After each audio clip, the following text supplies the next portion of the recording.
What makes a video game level good? It's subjective to the confines of the game itself, whether that be gameplay, mechanics, visuals, sound designs, or personal preference. The benchmark for what can make something feel good or play well is a moving target on both objective and subjective terms. But there are many levels or maps that are either widely regarded as good or, at the worst, have little to no viable reason to outright dislike them. For me, the N64 is home to many of those levels, and I thought I would share some of those with you and just why I think they were good, innovative, or just stuck with me for any reason. In light of GoldenEye being released for the Nintendo Switch Online and giving me an excuse to replay the classic yet again, I've been thinking a lot about how much this game blew my mind as a kid and what it meant to 3D game design. Sandwiched in between Super Mario 64 and Ocarina of Time in its release window, GoldenEye is surely one of those games that comes to mind when someone mentions the N64. While not every single aspect of it has aged well nor was fleshed out at the time, it certainly was an achievement in 1997, even with the Virtua Cop series already firmly rooted in the library or arcades of many. And regardless of how you think it has aged, or if you think it was never any good to begin with, there is a reason it was seen fit for a remake in 2010 and a penultimate port in 2023, and let's not talk about the unreleased 360 remake, it's just too depressing. But it's hard to believe this would be the case if the game hadn't sucked players in immediately with its opening level, Damn.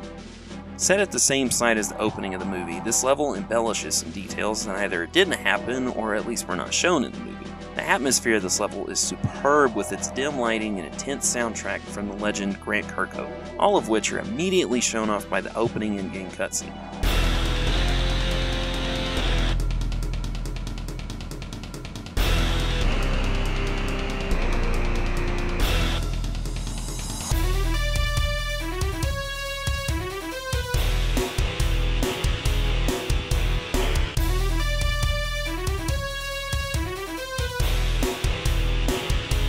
The escalating music immediately sets the tone and makes you feel like the stakes are high. The very first enemy soldier is just around the corner waiting to be dispatched, and you do so with a silenced weapon. You move across the bridge, and depending on how long you took with the first guard, spot one or two more guards. Now, where this can seem a bit silly as far as the game design goes is you didn't know it at the time, but the guard directly across the way actually can't see you so long as you are positioned behind that concrete barrier. And if you are standing behind it at the right angle, the guard that exits the tower on your left may not see you either. If you notice this on your first playthrough, it definitely could have hurt the immersion. But this is showing you something that, whether intentional by the developers or not, is going to be crucial to your success in some of the more difficult areas. Now, when you ultimately fire at either of them, they will run to your position, but they still can't fire at you while there is an obstacle between you and them. Even if they do start firing at you, you'll see their shots hit an invisible wall. The same goes for the bridges if you are on one side and the enemy on the other with a hole in the map between you. They can't and won't be able to hit you. Now, I understand this is an inherent flaw and not something that would fly in a game developed today, but I'm pointing this out on the basis of using this tactic for 00 agent difficulty, as well as it simply being something you could have potentially learned on your first playthrough, although it's not very likely. Next up is the vertical space with the watchtower. While this is obviously not to the same extent, Super Mario 64 was groundbreaking in how it used verticality in a 3D space. Here the game is letting you know it will be part of the gameplay, and there is even a new weapon up here with the sniper rifle, and you immediately get a chance to utilize it. The game is now adding to that verticality with an example of long-range combat, and if you stay behind the window pane in the watchtower, it even gives you an example of destructible environment with the glass. Moving through the tunnel, you get another chance at long-range combat, but here you have fire coming from a distance and from multiple angles at that. You can choose to take cover in the next watchtower for a better position against your foes, and if the first tower gave you some sort of pickup or reward, why wouldn't this one? Depending on what difficulty you're on, you get a body armor here, thus introducing you to the only manner of health pickups this game has. This segment of the map also has a mixture of barrels and crates which can all be destroyed by both you and the enemy. This flips the script on the enemies not being able to see you or shoot at you through indestructible obstacles and sets the precedent that if it can be harmed in any way, the enemy can use it against you. And this is eventually expanded upon in the underground tunnel segment. You'll have to open the gate to proceed, and this is basically a quick tutorial on opening doors.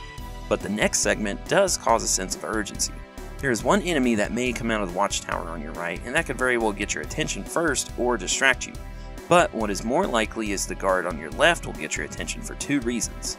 The first is he is wearing a completely separate uniform than his counterparts and stands out a bit compared to the blues and grays of the background with his green. Second is when he sees you, he will actually run away. Now, every enemy to this point has attempted to shoot you on sight, so why would he be running away?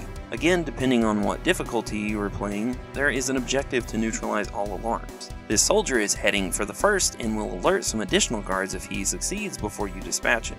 This scenario can play out two different ways, but it ultimately teaches you a portion of the alarm and enemy alert mechanics. The building here stands out from the watchtowers you have seen thus far, both in shape and with the dish on top. Inside are two more enemies that would have rushed out had the alarm been tripped, but may also come running when you shoot the alarm and it eventually explodes. So with a very small branching path or multiple doorways set up, you can choose to investigate the room or not before handling the alarm. Again, depending on the difficulty, this next step teaches you to explore your gadget inventory via the pause menu. While it's important, having to pause the game to select a gadget is something I don't particularly care for, but it is something that was improved upon with games like Turok 2 and Perfect Dark. But most importantly, it sets a precedent that the key to completing a certain objective, or even the mission, may very well lie in the ever-changing arsenal of weapons and gadgets at your disposal from either the beginning of the level or even picked up later. You then have to shoot the padlock off the gate to gain entry to the last segment of the level. Here the environment opens up to a hazy mountainside lined with additional watchtowers. While the distance fog was very common on the N64, PS1, and Saturn, the developers managed to limit it, but also used it to their advantage while making this game. The thin layer of blue fog that hangs in the air complements the mountainside and water on display here. The branching pathways and multiple doors here are quickly expanded upon as well. You can enter any of the watchtowers and ultimately will have to, at least to take out the remaining alarms, again depending on the difficulty, but each also has a stairwell inside to a basement corridor, or you can climb down the ladder to the docks and enter the basement from there. There is also a chance that you make enough noise with your firefight up top that enemies could come running from the basement as well. If you're on Secret Agent difficulty, the alarms are the last of your concerns and you can perform the bungee jump to the end of the level. But if you're on 00 Agent, you still need to make your way downstairs and eliminate most everyone in the corridor. Depending on where you enter from, this is either a straight shot or you may be faced with a choice to go left or right. This scenario is a combination of long-range combat and destructible objects that we've already experienced. But it not only combines those two, it also ejects them into a close quarters situation where the long hallway is broken up with guards hiding behind the odd corner here. You eventually arrive at a room with a few more guards and several more destructible objects like glass panes and computers. Oh, and the chairs and desks also explode. If you aren't careful, you could blow up the mainframe needed to complete the third objective. And this ultimately teaches you about having to activate certain objects or computers in the level. I will also spin a hypothetical here and say, what if you forgot to complete the install covert modem objective? You wouldn't be able to activate the computer downstairs and may end up backtracking a bit. But ultimately, with the alarms all neutralized and the data backed up objective completed, you are now free to perform the bungee jump and complete the mission.